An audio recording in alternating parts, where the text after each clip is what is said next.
When you really sit back and think about it, the turning point of any life is the moment when they own up to it. The moment you cease to blame others, cease to wait for someone to repair what is broken, and begin to tell yourself, "This is my life and I am in charge of it." That is the moment everything shifts. For the longest time I would wait for others to get me, to support me, to somehow ease my pain. But what I came to understand, after experiencing the most challenging moments of my life, is that no one can walk your path for you. No one can live your dreams, sense your pain, or forge your strength. That's something only you can accomplish. Being responsible isn't simple. It involves owning your decisions, your errors, and even your situation, not because everything is your doing, but because only by taking ownership can you take control. When you continue blaming others, you give them your power. You give them power over how you feel, how you think, and how you behave. But the instant you say, "I may not have chosen what happened to me, but I choose how I respond to it," that's when you take back your power. That's when you begin creating a life that is all yours. I was once in a state of absolute helplessness after my accident. I wished someone, anyone, could make everything better. I wanted individuals to realize the hurt, to repair the fractured parts of my existence. But in the back of my mind, I knew that no one was able to do so for me. Individuals can love you, they can assist you, but they cannot walk your healing for you. That is something only you can do. And the instant I ceased looking to others to support me, I began to learn how to move ahead on my own terms, not on foot, but with spirit. Freedom comes with responsibility. It sounds odd, I know, but it holds true. When you're reliant upon others for bliss, for guidance, for affirmation, you're forever bound to their thoughts and feelings. But when you choose to be fully in charge of your life, when you finally stop waiting for someone else to make the choice as to who you're going to be, you become unstoppable. You start to make your own way, your own peace, your own path. You stop being a passenger and become the driver of your destiny. Sometimes people will say, "But I didn't choose this pain. I didn't select these obstacles." And I get that. Life is known to land us in places we never requested.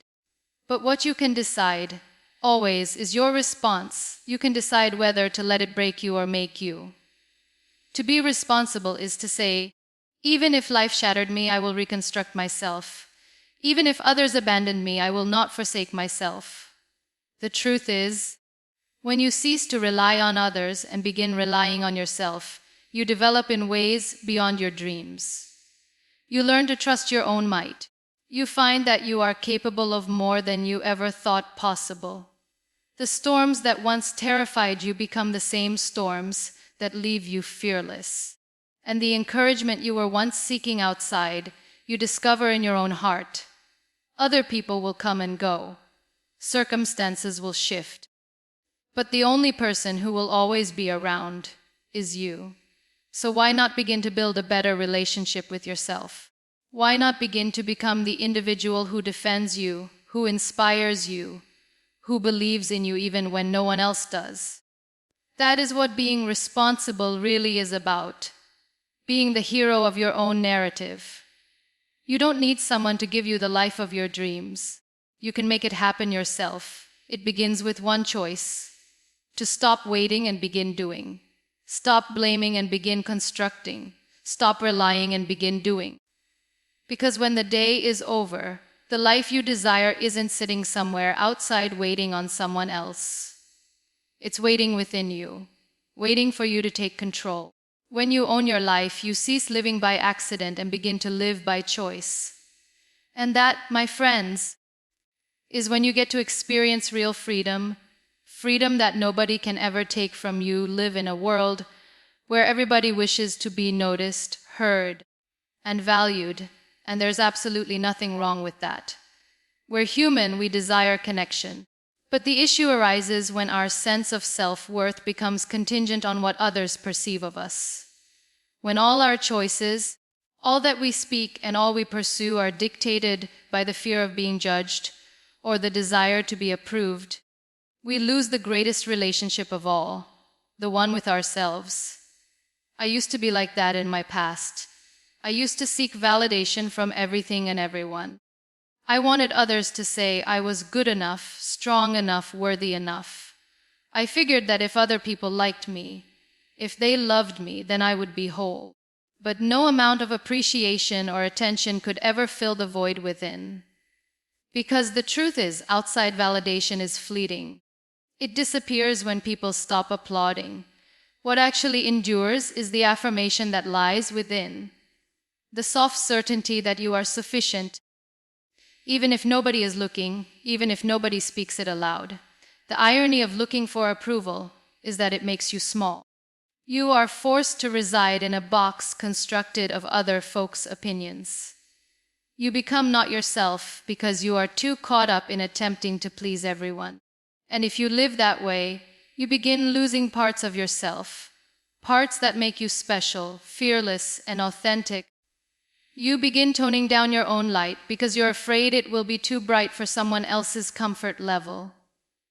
But my darling, your light was never intended to please others. It was intended to light your way. I learned this the hard way. Since my accident, I've been informed that my life is over. I can't do much anymore.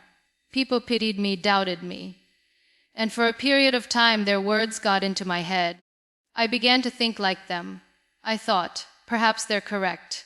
But one day I understood, if I allow others to determine my worth, I'll never find out who I am. That's when I stopped hearing the noise and began hearing my heart. And that one change transformed everything. You see, the second you stop looking for validation, you begin living truth. You stop pretending and start being. You stop running after people and start drawing the right ones in. Those that view you for who you truly are, not for what they can get out of you. You begin making choices according to your values, not someone else's. And most importantly, you are at peace. Because peace does not arise from being accepted by everybody, it arises from accepting yourself. When you let people make you worthy, you give them the power to shatter you. One negative remark, one rejection, one icy stare, and your entire confidence is shattered. But when you base your value on your own conviction, nobody can steal it from you. Their words might rattle you, but they will never define you. Because you will know, really know, that your worth isn't derived from applause, likes, or validation. It's derived from the very core of who you are: strong, able, and enough. So the next time you catch yourself needing someone's approval, take a moment and ask yourself, why do I need their approval to like myself? Because most of the time it's not their judgment that holds us back, it's our fear of it. When you stop fearing what other people think, you become unstoppable. You begin saying yes to yourself even when the world says no. You begin to walk your journey in confidence, even when no one's applauding. And keep this in mind, you will never be enough for everybody, but you are already more than enough for you. The right people will notice your value without you having to prove it. But the most important individual who needs to see it is you. When you stop looking for approval from the world, you regain your freedom. You no longer exist as a reflection of what other people think you should be, and you become the masterpiece of your own truth. That's where true power starts, not in being approved, but being real. There's a life lesson that many of us learn the hard way. Nobody can always be there for you the way that you want them to be. Other people will let you down, situations will shift, and even the best relationships will fail at times. And if you're counting on other people to be your strength, your happiness, or your sense of security, you'll always be unstable, like a ship buffeted by waves beyond your power. That's why becoming your own support system is not merely significant. It's necessary. Being your own support system is not about isolating and shutting others out. It is about developing inner strength so that when life brings you down, You possess the courage, compassion, and resilience to pick yourself back up. It is about being the voice that says, "You can do this," when everyone else is quiet. It means to learn to motivate yourself, to care for yourself, to comfort yourself. Because in the end, the person you spend the most time with is you. I recall the initial days following my accident. There were times when I felt utterly alone, times when I thought, nobody gets what I'm going through. And though love and encouragement were provided by family and friends, there were moments when I was forced to confront my fears, my hurt, and my doubts by myself. And it was then that I discovered something crucial, that I couldn't wait for someone else to nudge me ahead. I needed to be my own pusher. I needed to be the friend who encouraged me, the parent who reassured me, the mentor who counseled me. That was when my independence really started. Learning to stand on your own begins with small things, acts of self-belief and self-care. It's being kind to yourself when you mess up. It's recognizing your progress, no matter how gradual. It's deciding to keep moving, even when the way ahead appears impossible. Each time you remind yourself of your own strength, you strengthen the foundation that others can't undermine. You cease to require constant reassurance because you recognize that you can hold yourself up. Being your own support system also involves trusting your decisions and instincts. A lot of us go around second-guessing ourselves, just waiting for other people to validate our decisions.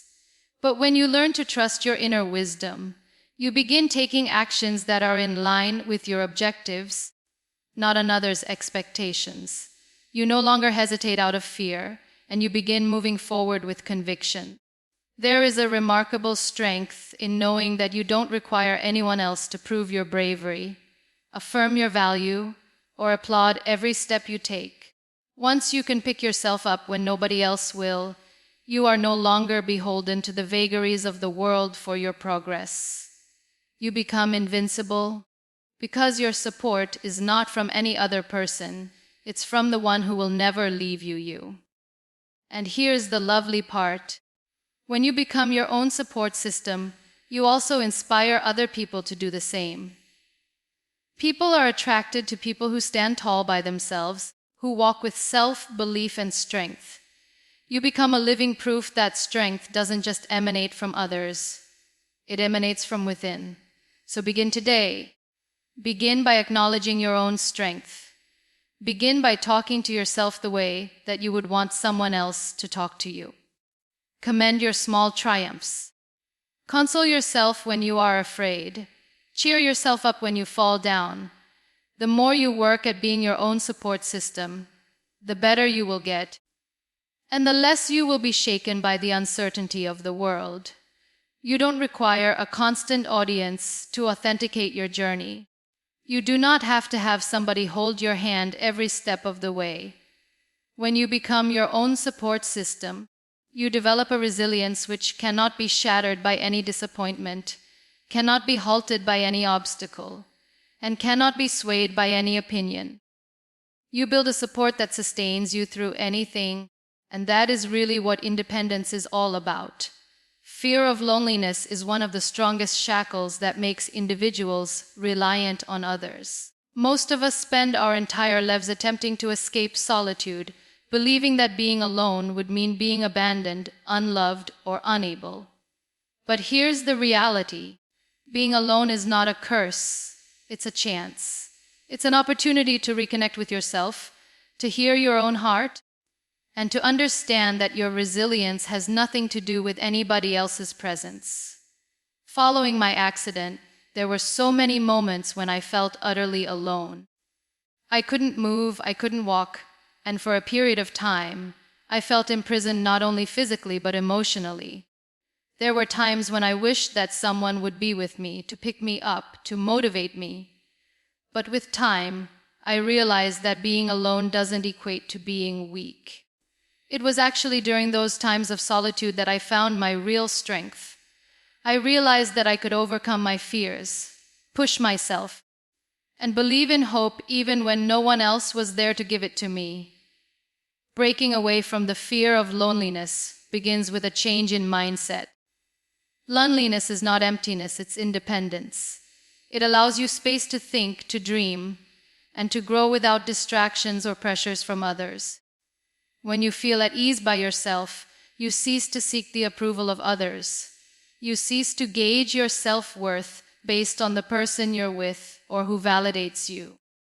And in that freedom, you start hearing your own voice, your inner wisdom often overwhelmed by the cacophony of the world. Being alone also makes you learn to enjoy your own company. When you get used to being your own buddy, to enjoy your own ideas and passions, you become self-sufficient. You realize that happiness does not have to be derived from someone else, it is within yourself. And once you realize that, everything becomes different. You no longer dread loneliness because you know it is not your enemy, it is your friend. Many people avoid being alone because they equate it with loneliness. But there's a crucial difference. Loneliness is a feeling, being alone is a state. One can feel lonely even in a crowded room, and one can feel complete and fulfilled while sitting quietly by themselves. The key is to learn how to be fully present with yourself, to nurture your inner world, and to appreciate your own growth and strength. As you release the fear of being alone, you also release your need for others in terms of your emotions, your choices, and your self-esteem. You begin making choices that follow your values and aspirations, not compromising to the ease or approval of those in your life. You begin standing on your own, emotionally, mentally, and spiritually, and that is the key to real independence. Solitude also provides clarity. When you are alone, untainted by distractions, you can think about your goals, your passions, and your purpose. You can chart your future, confront your fears, and toughen your resolve. Solitude enables you to reboot, to mend, and to evolve in ways that ongoing dependency on others tends to stop. So, accept solitude not as a punishment, but as a blessing. Get to love yourself, listen to yourself, believe in yourself. Celebrate your small wins alone, because in doing so you find that the best support group, the one which will never leave you, is you. Bear in mind, aloneness is not loneliness, and far from being weak. It means you are independent enough to stand alone. It means that you are learning to rely on the one person most important in your life, yourself. And when you are at ease with loneliness, nothing and nobody will make you waver in your confidence, your peace, or your autonomy. Emotional independence is perhaps the strongest gift you can bestow upon yourself. It's the power to control your emotions, your response, and your own sense of value without having someone else control them for you. Too many of us unwittingly give other individuals the keys to our happiness. A smile, a word, or even someone's silence can decide how much we value ourselves. But as you develop emotional independence, you claim those keys back and know your peace, happiness, and power reside within. I recall having my emotions as a tempest I could not command. A person's criticism could spoil an entire day, and a kind word could lift me in ways I could not justify. I came to understand that my own sense of self was hanging on a thread, suspended over the responses and comments of others. And the reality struck me: in order to survive and thrive, I had to become emotionally independent, regardless of what others said or did. Emotional independence starts with an awareness of your own patterns. You need to begin paying attention to when you are basing your mood or confidence on someone else's behavior. Are you happy only when praised? Are you anxious when ignored? Are you angry when misunderstood? Recognizing these patterns is the first step toward breaking them. Once you see them clearly, you can start to practice self-regulation, reminding yourself that your worth, your joy, and your inner peace are yours to protect, not someone else's to control. Another essential element of emotional independence is self-validation. Cease seeking validation from the outside world and begin to validate yourself within. Acknowledge your successes, recognize your efforts, and speak gently to yourself even at times of failure. When you are able to say to yourself, I am enough, I am capable, I am deserving, you develop a resilience that no outside situation can ever disturb. You no longer require others to define you for you because you already know. Emotional independence also involves learning how to respond instead of reacting. Challenges, criticism, and conflicts will always come your way in life. If your emotions are subject to them, you will never feel safe and in control. But when you learn to pause, reflect, and select your response, you are back in the driver's seat. You no longer become a puppet of situations and become the author of your emotional book. I can personally attest that emotional independence does not make one cold or aloof. Instead, it enables you to connect more deeply and honestly with the world. When you are no longer in need of validation or afraid of rejection, your relationships are healthier. You love without condition, you give without expecting anything in return, and you can help others without losing yourself. One of the most difficult things about being emotionally independent is learning that people will let you down. Sometimes on purpose, sometimes by accident, and that's all right. Their behavior doesn't determine your value. You can hurt, you can be sad, but you don't have to allow their behavior to dictate how you perceive yourself. Your feelings are yours to control, your peace is yours to guard, and your strength is yours to build. Finally, emotional independence is freedom. Freedom from the shackles of others' judgments. Freedom from the compulsion for constant approval. Freedom from allowing situation and people to control your joy. Once you get to that point of independence, you are grounded, self-assured, and unstoppable. You can meet life head-on with clarity and courage because your inner world is robust, steady, and autonomous. So, start today. Practice awareness. Assure yourself of your own value. Take a moment before you respond. And remind yourself every moment your feelings are yours, not anyone else's. The instant you learn this, you will no longer be controlled by approval, criticism, or neglect. You will walk through life with a confidence that is unshakable, a peace that is unwavering, and a strength that comes entirely from within. Financial independence is more than just having money. It's about having the freedom to make choices without being controlled by someone else's resources or limitations. So many times, we attach our sense of worth or security to someone else's provision, a spouse, a relative, or even a boss. But living on other people's provision has unspoken shackles. You surrender your freedom, your self-worth, and even your capacity to dream big. Financial independence starts when you gain control of your finances and with it your life. I've learned from experience that when you are financially dependent, all your choices are tainted with fear and limitation. You can be afraid to walk away from something that doesn't work anymore, or not pursue your passion, merely because you are stuck. But when you move toward financial independence, you make options. You take back control over where you're going, what you're doing, and who you're becoming. You don't have to wait for another person to say yes before you can pursue your dreams. Creating financial independence begins with education. It's learning how money operates, how to make money, how to save it, and how to invest in yourself. The strongest weapon here is education, developing skills, advancing your career, seeking out possibilities. Every step you make toward being self-sufficient makes a difference. And as you become more confident together with your financial stability, you know that nobody can restrict your life but you. But financial independence is not survival alone, it's empowerment. It's the ability to stand strong even when things don't go as planned. Life is unpredictable. Relationships fail, economies change, jobs are lost. If your existence is contingent upon someone else's financial provision, you feel at risk or helpless. But if you earn your own means, you can ride out storms with courage. You can say no when you don't want to do something that doesn't fit your values, go after opportunities that interest you, and fail without losing security. Financial independence also changes your mindset. When you don't have to rely on others anymore, you don't seek permission to live life to the fullest. You don't feel guilty about prioritizing your goals.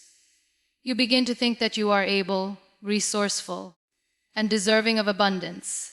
That self-assurance bleeds over into all aspects of life: relationships, personal development, and even emotional health. You know that your worth is not dependent upon someone else's approval. It is built into your work and your dreams. Independence is always something I say comes first as a mentality before it is a reality. You can begin small, save a little, acquire a skill, make a plan, but every step reinforces the conviction that you are able to take care of yourself. And that's a changing belief. It alters the way you navigate the world, the way you view yourself, and the way others view you. When you are financially independent, you are independent in all ways. Don't forget, financial independence isn't about refusing assistance or denying cooperation. It's about not being held hostage by dependency. It's about being able to make your own decisions due to what you can do, not constricted by another's means.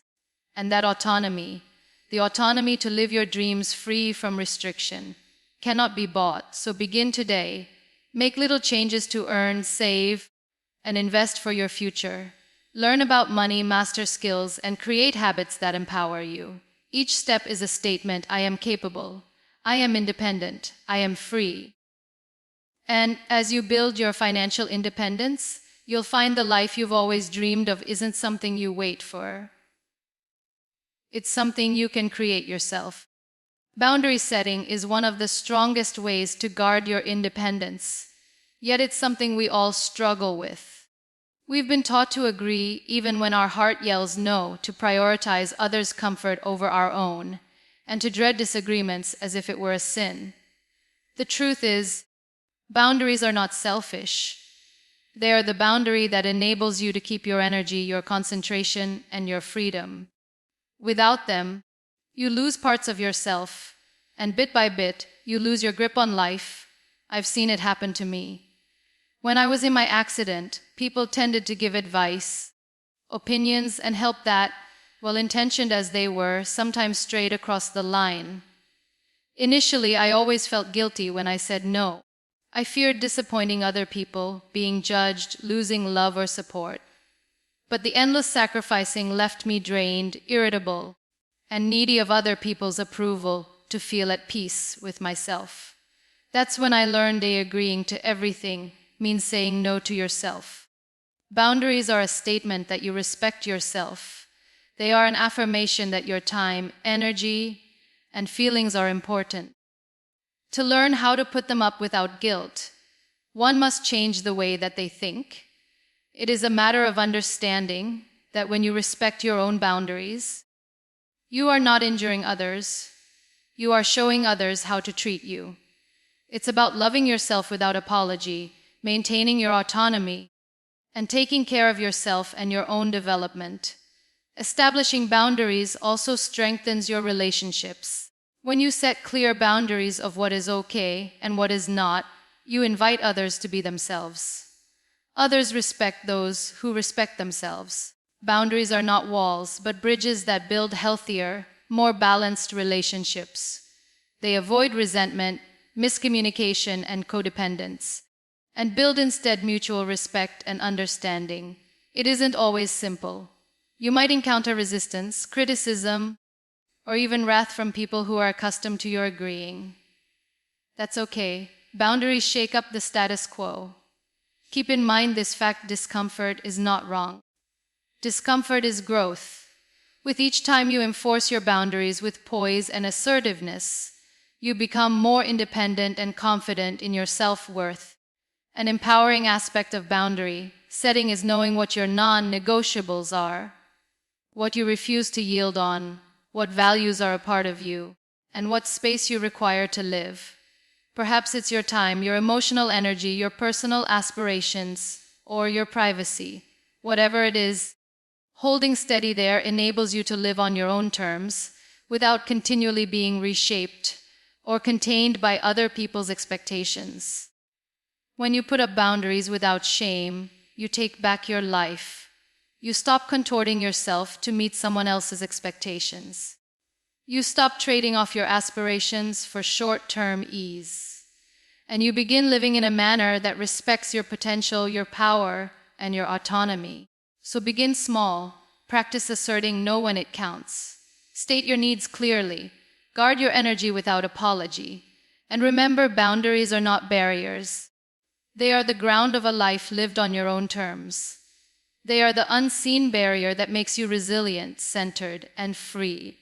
As you master this habit, you'll find yourself transformed. You'll feel lighter, more confident, and more able.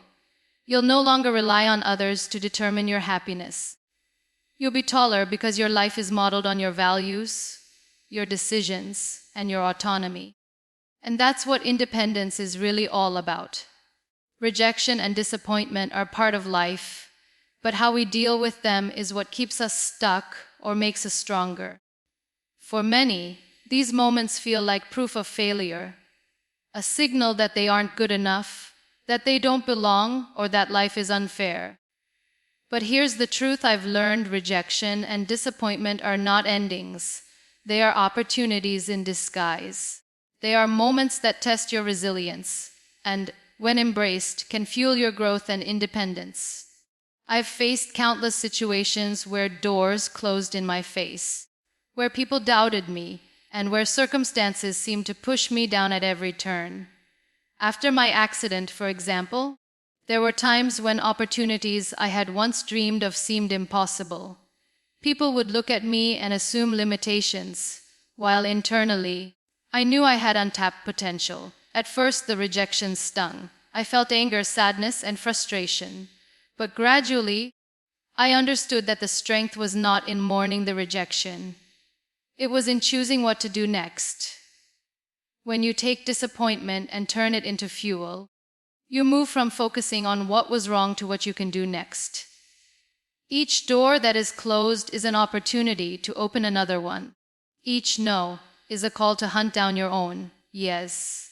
It's about not allowing someone else's choices to determine your worth or your destiny. Your potential is not determined by permission. It's determined by your commitment to keep moving ahead even in times of defeat. And one of the biggest things that I've learned is that rejection teaches you far more than acceptance ever could. When someone says no, they make you consider, to adjust, to innovate. They push you to trust in your own strength, to tap deeper into your power, and to nurture a resilience you didn't know you possessed. In that way, rejection is not failure, it's a teacher. Disappointment also has the tendency to clarify our purpose.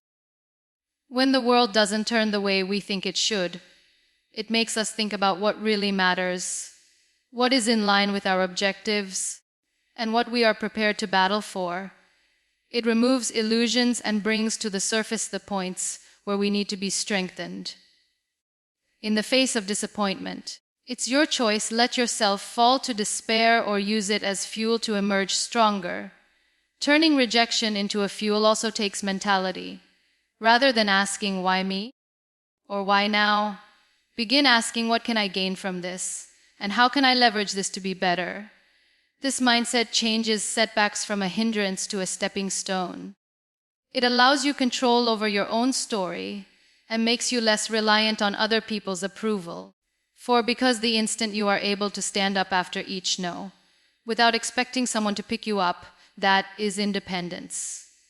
And here's the lovely paradox.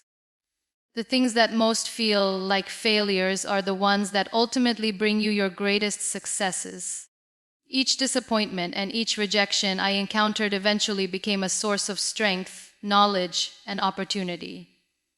They compelled me to trust myself, to be resourceful, and to learn that my resilience was greater than I ever could have conceived. So the next time you get disappointed by life, or someone rejects you, don't let it break you. Rather, let it ignite you. Let it motivate you to work harder, think smarter, and trust yourself more completely. Let it remind you that your strength lies within, not in approval, not in acceptance and not in luck. Your strength lies in your courage to continue believing, and to continue constructing your life for yourself. Rejection and disappointment are not your foes. They are the sparks that can ignite the fire of your freedom. And when you can use them for that purpose, nothing can prevent you from rising stronger, standing taller, and building a life that belongs to you alone. Believing in your own potential is the key to becoming truly independent. So many of us sell ourselves short, believing that our aspirations are too grand, our obstacles too formidable, or our capabilities too limited. We glance at the world and compare ourselves to others and lose sight of the fact that the biggest wellspring of strength, courage, and resilience has lived within us all along. The instant you acknowledge and believe in that inner strength, everything shifts: your thoughts, your decisions, and ultimately, your existence. I recall those first days following my accident, when I questioned myself all the time. I questioned whether I could still give back, still be creative, still be an inspiration. There were moments when the obstacles seemed insurmountable, and it would have been easy to give up. But deep down, a small voice kept whispering, "You are stronger than you think. You have everything you need within you." At first, I hesitated to listen. I was used to relying on others for guidance, for motivation, for reassurance. But the more I listened to that inner voice, the more I discovered all I needed was within me already: the courage, the creativity, the resilience, the determination.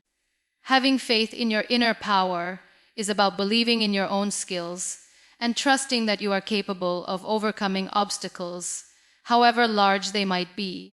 It doesn't require ignoring fear, doubt, or setbacks. It requires confronting them with the assurance that you are capable of overcoming them. Every little step you take towards establishing your independence, every choice you make without asking permission, is a demonstration of that inner strength. And every time you demonstrate it, your conviction grows stronger. This is a belief that also changes your attitude towards challenges. When you are aware of your own strength, they are no longer threats, they are chances. They are trials that challenge you to find new capabilities, learn new abilities, and prove to yourself that you are stronger than you ever thought you could be. Rather than being held back by uncertainty, you begin to act. Rather than waiting for someone else to tell you you're okay, you tell yourself that you are good enough. One of the most empowering things about believing in your own power is that it sets you free from other people's dependency. You don't require constant reassurance, approval, or permission any longer. You start trusting your judgment, deciding yourself, and taking charge of your life. That self-trust is a shield against fear, criticism, and reversals. You learn that you are not defined by what happens to you or by what others think of you. You are defined by your strength, your resilience, and your willingness to rise again and again. Believing in yourself also leads to action. The mind is strong. When you think that you can do something, you are so much more likely to do what it takes to make it a reality. Confidence supports persistence, and persistence makes dreams come true. It is not about being perfect. It is about understanding that your inner resources, your bravery, your determination, and your creativity are more than sufficient to propel you through. Remember that the world will always have doubters who question you, critics who seek to confine you, and situations that challenge you. But the single most significant voice is yours. When you believe in that potential inside of you, you are unstoppable.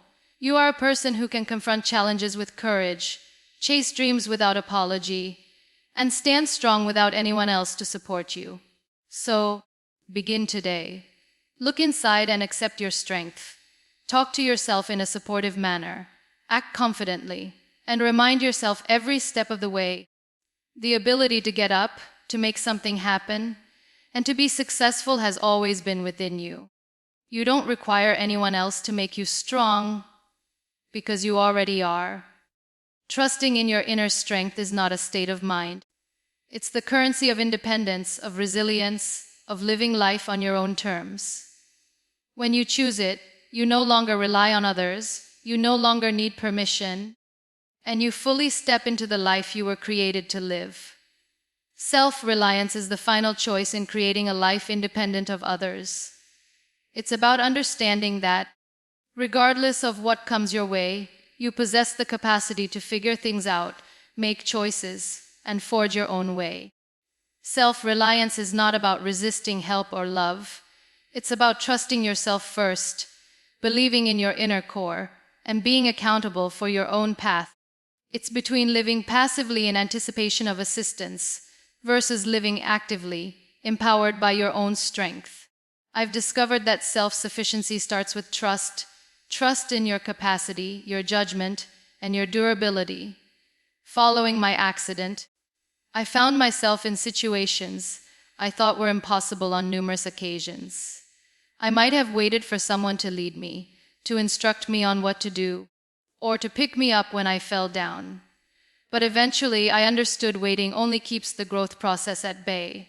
I had to depend on myself. I had to make decisions, act, and adopt the responsibility of determining my own destiny.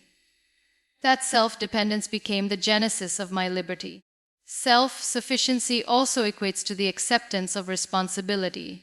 It equates to the acceptance that your life is yours to handle, that your choices today determine tomorrow.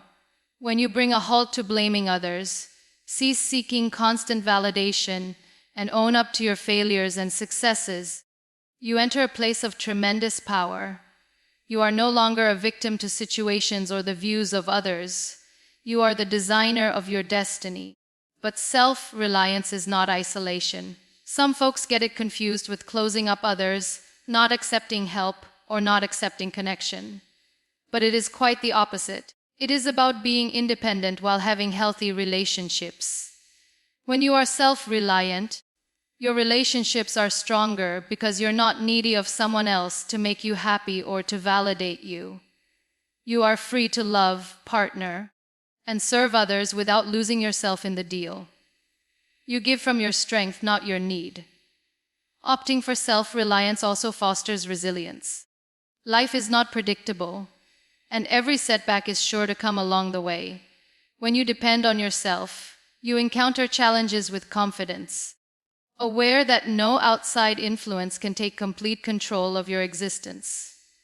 Every obstacle is a chance to fortify your talents, challenge your courage, and show yourself that you are more powerful than you could ever have thought. Rejection, failure, and disappointment do not define you anymore. Your reaction does. It's key to remember that self-reliance is a discipline, not a destination. It begins with small things, making choices without needing permission, figuring out things yourself, or following your gut in uncertain situations. With every action, you re-strengthen your confidence, establish your independence, and remind yourself that you can hold firm even when nobody else is behind you. The glory of self-reliance is that it gives you the power to live truly. You no longer live to please other people, to be accepted, or to get constant validation. You live your own way by your own values, goals, and design. You learn to trust your journey, your timing, and your strength. And when you live this way, your life reflects your courage, resilience, and inner strength. So, accept self-sufficiency. Believe in yourself, own your decisions, develop your self-confidence and your self-reliance. And remember, to be self-reliant does not mean you travel alone. It means you travel empowered. It means you build a life where your power is not borrowed. Your joy is not dependent, and your potential is boundless. When you opt for independence over dependence, you walk into liberty. You walk into a life where you are the controller, the creator, and the protector of your own path. And that, in essence, is the spirit of real independence.